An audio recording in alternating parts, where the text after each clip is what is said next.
Formal na gibuksan sa Persons with Disabilities Affairs Office Conpidaw ang National Disability Prevention and Rehabilitation Week. Kutay sa mga kalihukan ipahigayon sugod karong adlaw ug tapuson sunod semana. Si Nico Serino sa report.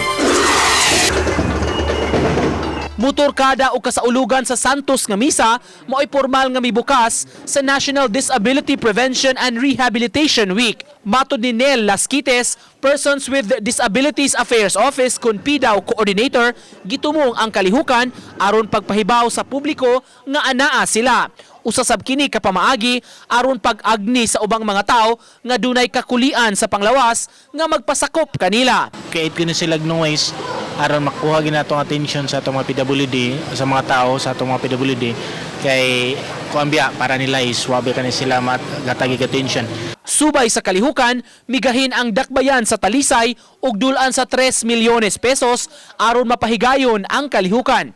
May kapina sila sa 2,000 ka mga sakop ug napanglantawan ni Lasquites nga mudaghan pa. 2.7 milyones pesos ang gigahin sa dakbayan alang sa financial assistance sa mga PWD nga gikatakdang iapod-apod sunod semana.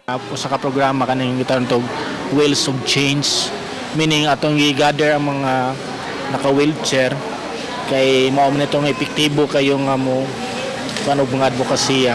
Uban ni Marlon Melgazo, Nico Sereno, Balitang Bisdak.